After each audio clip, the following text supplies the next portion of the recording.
This is the company accounts issue of debentures. Now, in this chapter, we are going to understand the meaning and characteristics of a debenture. What is a bond?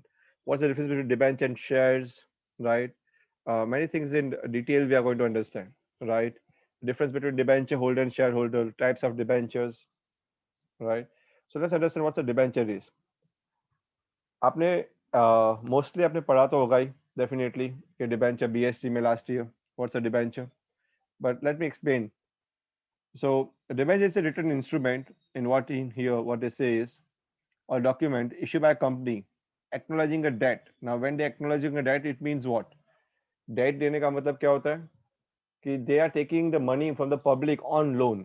वो loan पे पैसा देते हैं और definitely अगर loan पे देते हैं तो definitely they are suppose to pay the interest on them. यानी कंपनी को लोगों को ब्याज देना पड़ेगा.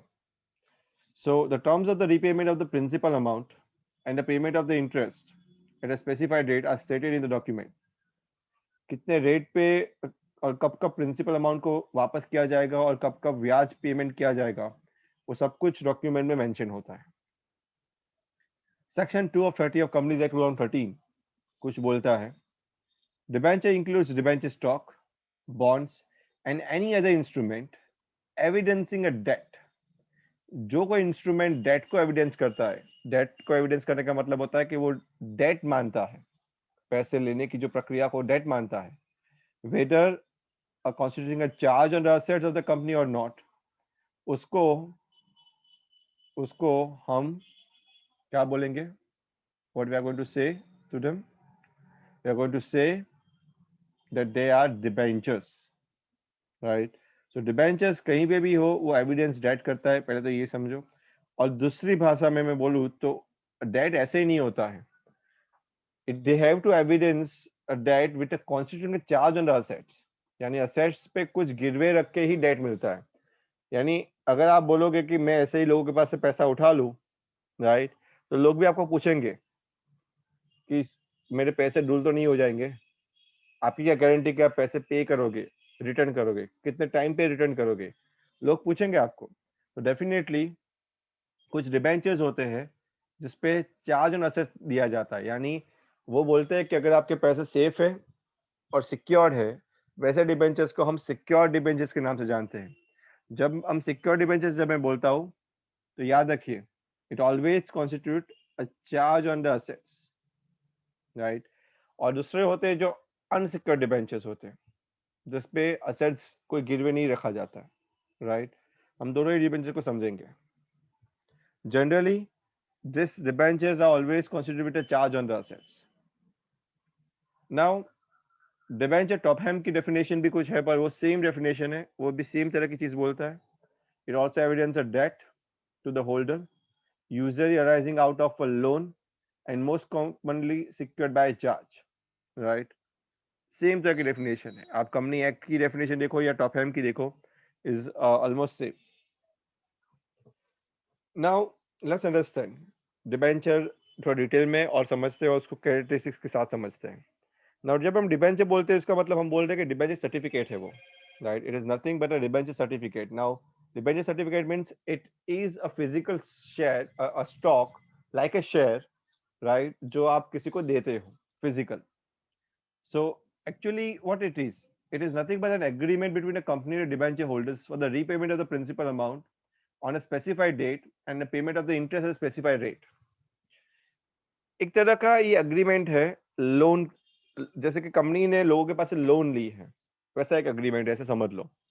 अगर कंपनी को लोन चाहिए तो कंपनी बैंक में जा सकती है लोन लेने के लिए, कंपनी फाइनेंस इंस्टीट्यूशन के पास जा सकती है. और एक तीसरा तरह का लोन होता है जो कंपनी डायरेक्ट लोगों के पास से, कॉमन पीपल के पास से लेती है, जिसको हम डिबेंचर होल्डर्स के नाम से जानते हैं. और ये अग्रीमेंट किस कैपेसिटी में है? ये एग्रीमेंट उस कैपेसिटी में है कि फर्म को फर्म को डिबेंचर होल्डर्स को रिपे करना पड़ेगा प्रिंसिपल, और वो डेट बताएगा कि हम इस डेट को प्रिंसिपल को लौटाएंगे. टुकड़ों में लौटा सकते हो या एक साथ लम सम में भी लौटा सकते हो, राइट. या फिर हम कुछ इंटरेस्ट पे करेंगे एट ए स्पेसिफाइड रेट पे, 2%, 5%, 9%, 15%, what ever. until the principal amount is repaid, जब तक मैं प्रिंसिपल अमाउंट रिपे नहीं कर दूं तब तक जितना भी प्रिंसिपल अमाउंट हमारे पास पड़ा है उस पर हम कुछ पेमेंट करेंगे. It also states whether the interest will be paid half yearly, yearly, bi-annually, whatever, quarterly, कैसे पे किया जाएगा. The persons to whom the debentures are issued, जिसको हम डिबेंचर इश्यू करते हो वो बंदे को हम बोलते हैं डिबेंचर होल्डर्स. नाउ इसके कुछ कैरेक्टरिस्टिक्स है. कैरेक्टरिस्टिक्स और द फीचर ऑफ डिबेंचर्स. सबसे पहली बात कि जब हम डिबेंचर्स की बात करते हैं तो it's certificate acknowledging a debt. वो डेट को एक्नॉलेज करता है, यानी वो ओनरशिप नहीं है. जैसे हम शेयर्स में क्या बोलते थे, they are acknowledging the ownership. In here it is acknowledging a debt. Point number 2, mode and period of repayment of principal and interest is fix. कैसे प्रिंसिपल पे किया जाएगा और ब्याज कैसे पे किया जाएगा वो पहले से ही निर्धारित होता है, पहले से नक्की होता है, right. So it is fixed. Let's say the rate of interest of the debenture is specified, it is prefixed as debentures. और जब भी हम प्रीफिक्स डिबेंचर्स की बात बोलेंगे वहां पे हम क्या बोलते थे, हम शेयर कैपिटल बोलते थे. अगर हम कोई भी चीज यानी कोई भी मनी, यानी कि एप्लीकेशन का मनी, अलॉटमेंट का मनी, फर्स्ट कॉल का मनी, फाइनल कॉल का मनी कहीं पे भी डालते थे, वो कहाँ डालते थे, अल्टीमेटली हम शेयर कैपिटल में डालते थे. यहाँ पे भी सेम चीज आएगी, application, allotment, first call, final call. But हम यहाँ पे जब पैसे डालेंगे वो कहाँ डालेंगे, वो डिबेंचर्स में डालेंगे. तो डिबेंचर्स में जब डालेंगे तो डिबेंचर्स के नाम के साथ बोला जाएगा. और उसका नाम कैसे होता है, वो नाम उसके रेट ऑफ इंटरेस्ट के साथ बोला जाता है. जैसे कि 9% डिबेंचर्स, अगर 9% ब्याज है तो, अगर 12% ब्याज है तो बोलेंगे 12% डिबेंचर्स. ये 12% को इंटरेस्ट रेट या उसको कूपन रेट बोला जाता है. क्या बोला जाता है, मैं यहाँ पे लिख देता हूँ, उसका दूसरा नाम क्या है, कूपन रेट. आप उसको इंटरेस्ट रेट बोलो या कूपन रेट भी बोल सकते हो. Next, it is the borrowing of the company. मैंने पहले ही बोला ये ओनरशिप नहीं है, ये बोरोइंग है. कंपनी क्या बोरो करता है वो दिखाया जाता है. Point number 5, it is normally secured. Generally अगर हम डिबेंचर्स की बात देखें तो ज्यादातर सिक्योर्ड है by the way of the charge on the assets. हम क्या चार्ज कर रहे हैं असेट्स पे, उस पे वो सिक्योर्ड होता है, right. And at last, interest on debenture is always a charge against profit. इसका अगर ब्याज हम देंगे डिबेंचर होल्डर्स को, जब भी इंटरेस्ट ऑन डिबेंचर्स देंगे वो चार्ज होता है, राइट, प्रॉफिट का. It is never an appropriation of profit, it is always a charge against profit. ये आपको हर वक्त याद रखना है. समझ में आ रहा है सबको? Yes, sir. Yes, sir. Clear हो रहा है? Yes. यस और no? Yes, sir. Yes. Okay.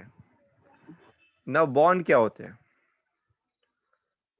यहाँ पे एक एग्जांपल मैं दिखा दूंगा. अगर आपको डिबेंचर्स की बात करूँ तो, कि अगर नॉर्मली डिबेंचर्स के भी फेस वैल्यू होती है, जैसे कि 20 रुपीज की फेस वैल्यू है, 100 डिबेंचर्स है, तो टोटल कुल मिला के 2000 डिबेंचर्स हुए. वैसे ही हो सकता है कि 100 रुपए की फेस वैल्यू है, 100 डिबेंचर्स हो 10,000 रुपए. वैसे अभी है बॉन्ड. बॉन्ड भी डिबेंचर ही होता है, लाइक ए डिबेंचर, बट यहाँ पे एक्सप्रेशन बॉन्ड का होता है. बॉन्ड का मतलब क्या, हम समझते हैं उसको. Bond like a debenture is acknowledgement of a debt issued by a company and signed by the authorized signatory. ये तो बराबर ही है. उसके अलावा the expression bond has become synonymous with a debt instrument. ये जब बॉन्ड की हम जब बात करते हैं तो हम बोलते हैं कि वो डेट ही है, एक तरह का देवा है, डेट इंस्ट्रूमेंट ही है. where the rate of interest is not predetermined, जहाँ पे रेट ऑफ इंटरेस्ट पहले से नक्की या निर्धारित नहीं है. याद रखिए, बॉन्ड एक ऐसी चीज होती है, डिबेंचर में पहले से निर्धारित होता है कि आपको क्या ब्याज मिलेगा. अगर रेट ऑफ इंटरेस्ट निर्धारित ना हो, नक्की ना हो पहले से, तो उसको क्या बोलेंगे हम, बॉन्ड. ये जेम्स बॉन्ड का बॉन्ड नहीं है, ये डिबेंचर वाला बॉन्ड है, right. Example of bonds are deep discount bond and zero coupon bonds. अब ये डिप डिस्काउंट बॉन्ड्स और जीरो कूपन बॉन्ड क्या होते हैं, मैं आपको समझाता हूँ एक शॉर्ट में. नॉर्मली जब ये बॉन्ड इश्यू होते हैं मार्केट में, राइट, तो वो डिप डिस्काउंट बॉन्ड की तरह ज्यादातर इश्यू होते हैं, या फिर जीरो कूपन बॉन्ड. उसका मतलब कि जब कंपनी पैसा लेगी तो लेट्स से आपके पास से लेगी 2000, राइट, यानी हर एक बॉन्ड पे 20 रुपया ही लेगी, 100 रुपया नहीं लेगी। कितना लेगी? 20 रुपया। तो 100 रुपये यानी 100 बॉन्ड्स पे लेट्स से 20 रुपया लिया, यानी आपके पास से वो बोरो करेगी 2000 मिस्टेक। जब आपको लौटाएगी, रिडीम करेगी, तो 100 रुपये रिडीम करेगी। जो ये दोनों का डिफरेंस आया ना 80 रुपया, कितना आया? 80 रुपीज का डिफरेंस जो आया ना ये दोनों के बीच में, that is your interest. Let's say वो 10 साल के लिए लेती है ऐसे बॉन्ड, राइट, तो 10 साल में वो कोई भी इंटरेस्ट नहीं देगी आपको, पर डायरेक्टली जब आपको पैसा पे करेगी तो 10,000 करेगी। यानी आपके पास से लिया कितना उन्होंने लिया 2,000 और दिया 10,000। जो डिफरेंस आया 8,000 का, वही आपका इंटरेस्ट है। डरिए मत, आपको बॉन्ड आने नहीं वाला है एग्जाम में, पर ये समझने की बात है कि डीप डिस्काउंट बॉन्ड ऐसे चलते हैं, राइट। एनी अदर इंस्ट्रूमेंट, और भी कोई इंस्ट्रूमेंट हो तो समझते इसको भी। Any other instrument will include any kind of security document evidencing debt. अगर वो भी डेट को एविडेंस करता है आगे जाके, जैसे कंपनी में इश्यू, एग्जाम्पल पब्लिक डिपॉजिट है, तो उसको भी एक तरह का डिबेंचर ही बोला जाएगा। It is also type of debenture only. In other words, the term any other instrument is a wide term and that includes every instrument issued by a company that evidences debt। कोई भी instrument जो date को evidence करेगा उसको हम debenture बोलेंगे। समझ में आ रहा है? यस और नो? Yes sir. क्लियर हो रहा है सबको? Fine, move on. The difference between debenture and share, और उसके बाद समझेंगे difference between debenture holder and share holder. उसके बाद हम टाइप्स ऑफ डिबेंचर्स की तरफ जाते हैं। डिबेंचर क्या होता है?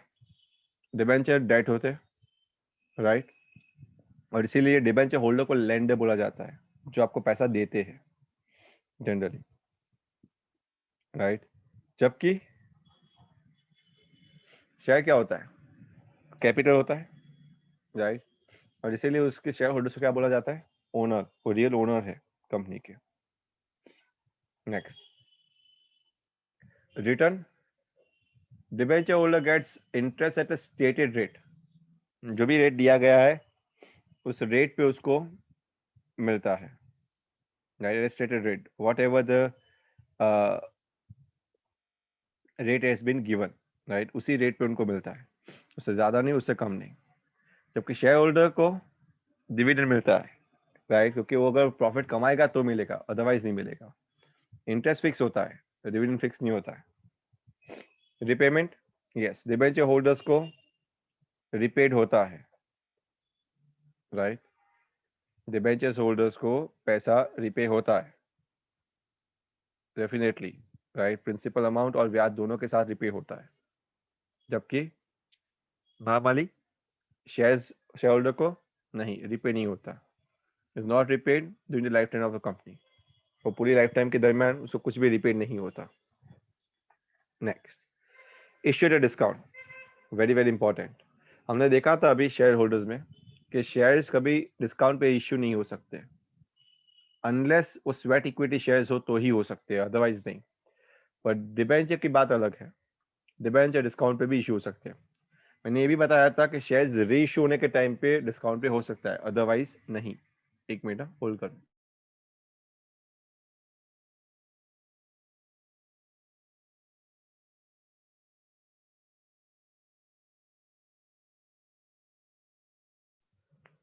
अदरवाइज नहीं, right, are you getting it? So normally debenture discount पे इश्यू नहीं होते, और नॉर्मली सॉरी डिबेंचर डिस्काउंट पे इश्यू होते हैं, नॉर्मली शेयर डिस्काउंट पे इश्यू नहीं होते। Next, security, yes, debenture secure होता है, यानी अगर आपको डिबेंचर इशू करना तो आपको कुछ मॉर्गेज रखना पड़ेगा। सो मे और मे नॉट बी सिक्योर्ड, और अगर सिक्योर्ड ना हो तो उसको अनसिक्योर्ड डिबेंचर्स भी बोला जा सकता है। इसीलिए ये थोड़ा सेफ है, ऐसा बोल सकते हैं, क्योंकि कल उठ के पैसा डूबने की चांसेस अगर दिखे तो डिबेंचर होल्डर को पैसा पहले मिल जाएगा, जबकि शेयर्स आर नॉट सिक्योर्ड। क्यों? क्योंकि वो ओनर्स है और owners are the highest taker of the risk, right? Convertibility, debenture को शेयर्स में कन्वर्ट किया जा सकता है, you can convert into shares, but the shares can not be converted into any other security. Shares को कोई और सिक्योरिटी में कन्वर्ट नहीं किया जा सकता। डिबेंचर या कन्वर्टिबल, और इसीलिए हम देखेंगे आगे जाके टाइप आएगा एक, डिबेंचर में कन्वर्टिबल डिबेंचर और नॉन कन्वर्टिबल डिबेंचर भी होते हैं। Debentures, debenture do not have voting right, उनके पास कोई वोट करने का हक नहीं होता, यानी मैनेजमेंट जो भी डिसीजन लेती है उस पर डिबेंचर होल्डर्स का कोई हक नहीं है। जबकि share holders, yes, they have the voting rights in the general meetings every time, right? Risk, debenture holders are relatively safe, और इसीलिए उसमें ऑलमोस्ट रिस्क फ्री है, रिस्क नहीं है। जबकि share holders are at a greater risk, उसके साथ सबसे ज्यादा रिस्क है, right? They can even lose the amount invest in the shares, क्योंकि अगर लॉस होता है तो किसको भुगतना पड़ता है? शेयर होल्डर्स को पहले भुगतना पड़ता है, राइट? Next, priority. याद रखिए कि जब भी पेमेंट करने का टाइम आता है ना, तो थर्ड पार्टी या जिससे लोन ली होती है उससे ज्यादा पहले पेमेंट किया जाता है, और इसीलिए debentures is made before the payment of the share capital, यानी पेमेंट अगर करना हो तो डिबेंचर होल्डर्स को पहले पेमेंट किया जाता है, जबकि शेयर कैपिटल को डिबेंचर के बाद में, यानी उसको लास्ट में किया जाता है, because share holders are the real owners of the company and they take the maximum risk, और इसीलिए यहाँ पे बोला जाता है कि debenture is relatively safe whereas share is having a greater risk. समझ में आ रहा है? यस, ये 9 points.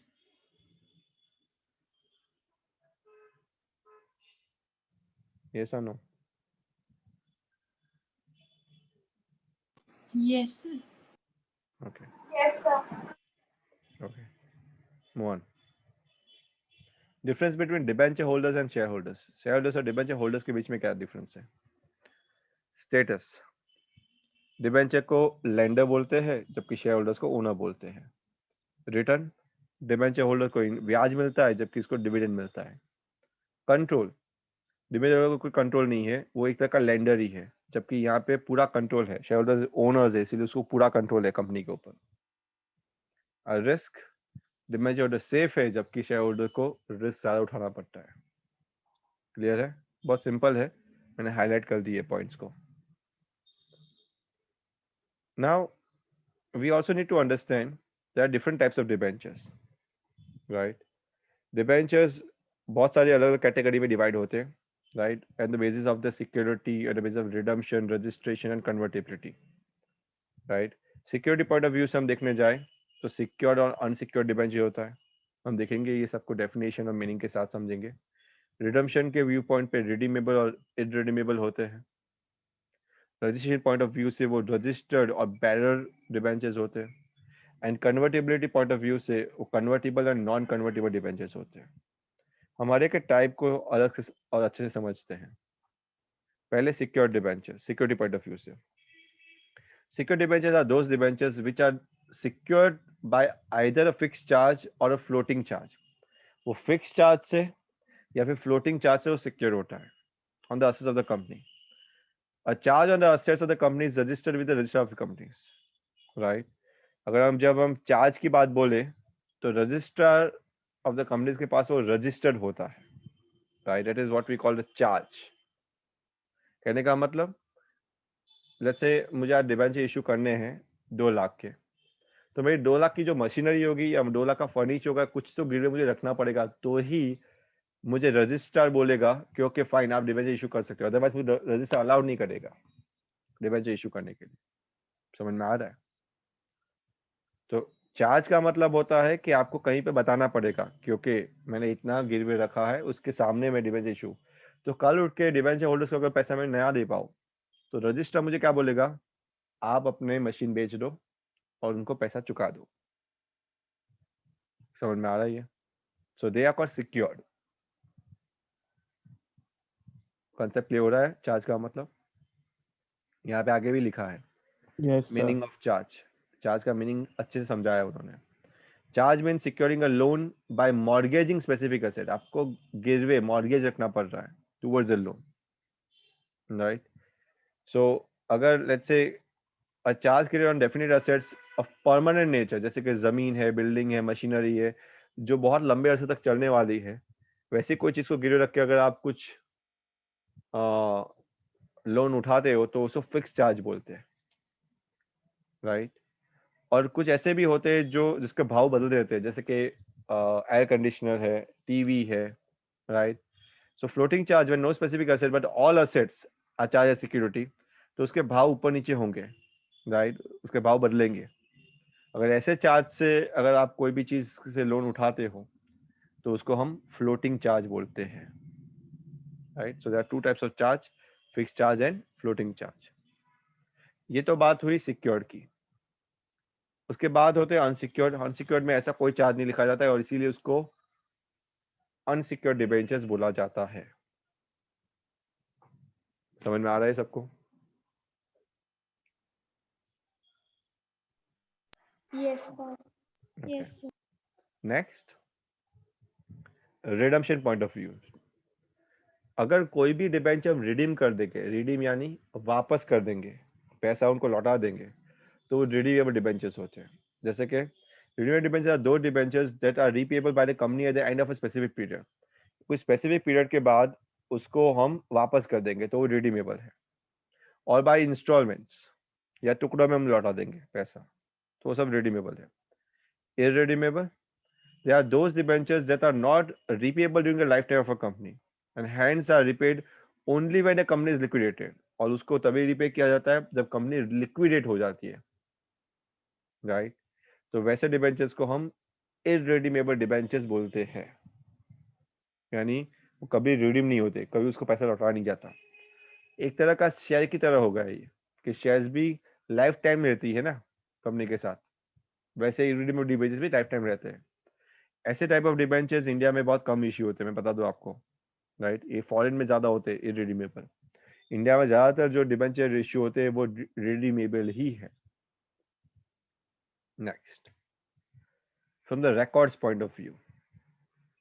Records point of view भी डिबेंचर्स दो तरह के हैं। एक तो है रजिस्टर्ड डिबेंचर्स, दूसरा बेरर डिबेंचर्स। रजिस्टर्ड डिबेंचर का मतलब क्या होता है? वो डिबेंचर्स जो रजिस्टर्ड है कंपनी, राइट? और वो डिबेंचर्स भी उसके नाम पे रजिस्टर्ड है डिबेंचर्स। एग्जाम्पल, अगर मैं 200 डिबेंचर्स उठाऊं मार्केट से तो मेरे नाम पे डिबेंचर बोला जाएगा कि संबोसा के 200 डिबेंचर्स हैं। तो registered debenture debentures that are registered in the companies records and name of the holder, यानी मेरे नाम कंपनी के बुक्स में बोलेगा, तो वैसे को रजिस्टर्ड बोलते हैं। यानी ये ऐसे डिबेंचर्स को हम जल्दी बेच नहीं सकते, कहने का मतलब। अगर हम बेचते भी है ना तो कंपनी को इन्फॉर्म करना पड़ेगा। जैसे कि मैं ये डिबेंचर लेट्स से कल के देवांशु को दे देता हूँ, तो मुझे कंपनी में बताना पड़ेगा कि देवांशु के नाम पे ट्रांसफर हो चुके हैं, राइट? यहाँ पे लिखा है transfer debenture this case requires execution of transfer deed. ऐसे डिबेंचर को ट्रांसफर करने के टाइम पे आपको ट्रांसफर डीड भी बनानी पड़ेगी, राइट? Registered debentures. दूसरे तरह के डिबेंचर जो होते हैं वो बैरर होते हैं, यानी they can be sold and bought freely from the market. जो शेयर मार्केट हम शेयर्स ले बेच करते हैं ना, वैसे ही बैरर डिबेंचर्स को इजीली हम बाई कर सकते हैं और इजीली सेल कर सकते हैं। यहाँ पे कंपनी का कोई रोक टोक नहीं है। तो this debentures are transferable by mere delivery, सिर्फ डिलीवरी से ट्रांसफरेबल हो जाता है। Interest is paid to the person who produces coupons related to the debentures. Interest ब्याज उनको ही पे किया जाता है, वही लोगों को जो के पास डिबेंचर्स हो। फॉर एग्जांपल, अगर मैंने उसको ट्रांसफर कर दिया कल के तमन्ना को, तो तमन्ना को ब्याज मिलेगा। अगर मेरे पास आएगा तो मुझे ब्याज मिलेगा। तो जिसके नाम पे बोलेगा वो ऑटोमेटिक ब्याज उसको ट्रांसफर हो जाएगा। समझ में आ रहा है?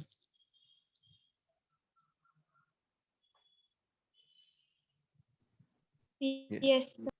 ओके, नेक्स्ट होते हैं from priority point of view. अब प्रायोरिटी पॉइंट ऑफ व्यू से डिबेंचर्स दो तरह से बोले जाते हैं, फर्स्ट डिबेंचर, सेकंड डिबेंचर्स।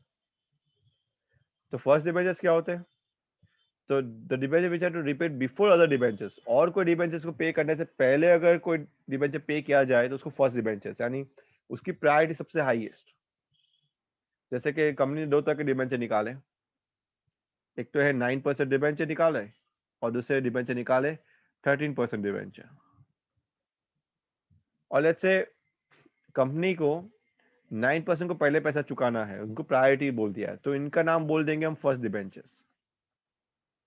जो दूसरे वाले होंगे उसको सेकंड डिबेंचर्स, बाद में थर्ड डिबेंचर्स, बाद में फोर्थ डिबेंचर्स, वैसे प्रायोरिटी अलग अलग दिखते जाएंगे, तो इसको सेकंड हो जाएगा वो।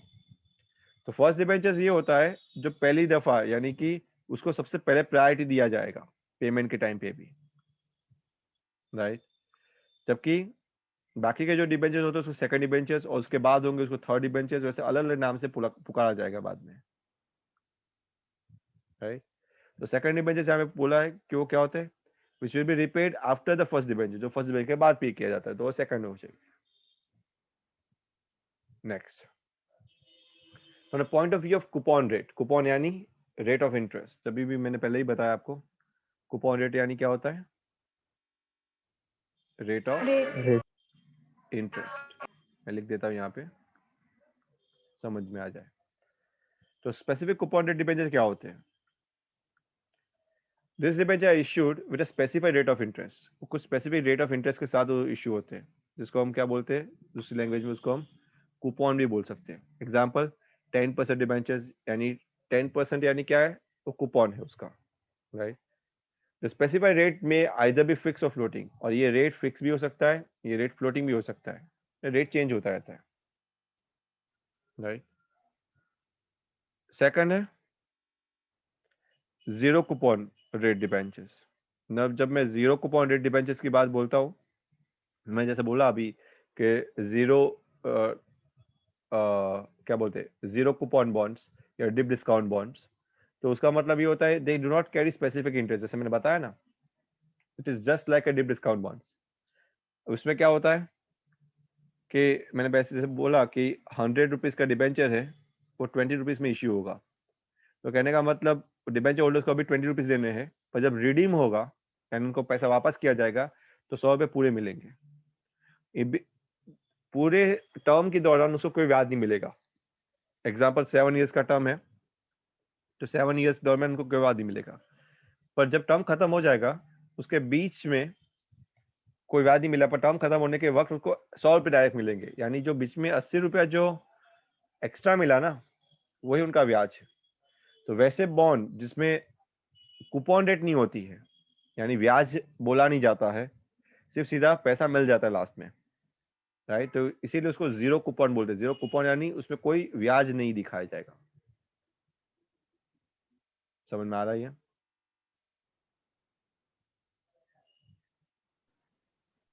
Yes, Yes. यहाँ पे लिखा है, लास्ट में लिखा भी है यहाँ पे, the difference between the face value and the issue price is the total amount of the interest.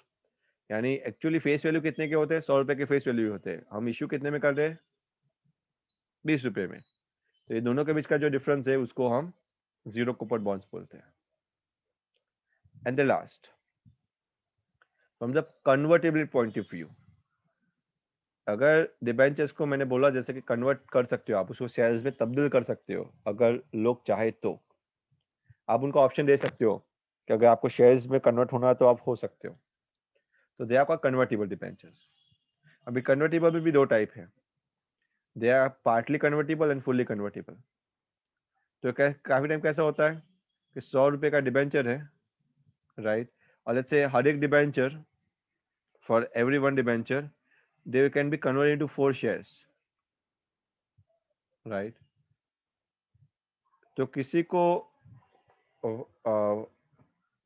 पूरे शेयर्स नहीं चाहिए, आधे शेयर्स चाहिए, या फिर कंपनी ऐसा बोलती है कि हम पार्टली कन्वर्टेबल करने के लिए रेडी है, तो क्या होगा कि 100 में से अगर पार्टली यानी आधा कन्वर्ट करना है तो 50 रुपए वापस कर दिए जाएंगे, और 50 रुपए के क्या मिलेंगे उनको, 2 शेयर मिल जाएंगे, right.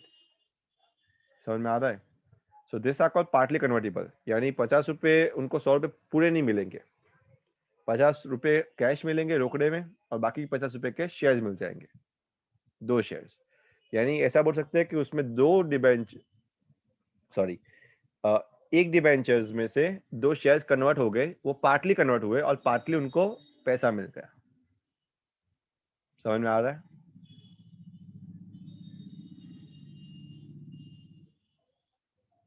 Yes. Yes. Yes, sir. Yes, sir.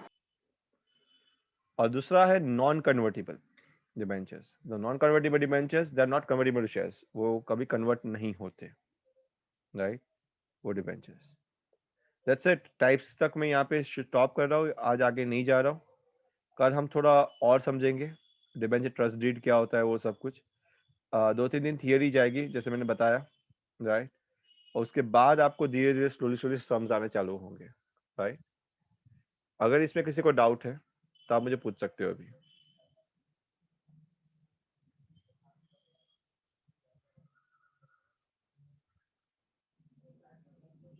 Doubt है बेटा?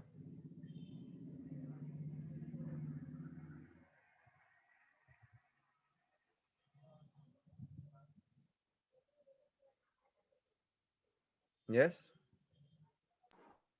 No, sir. फाइन।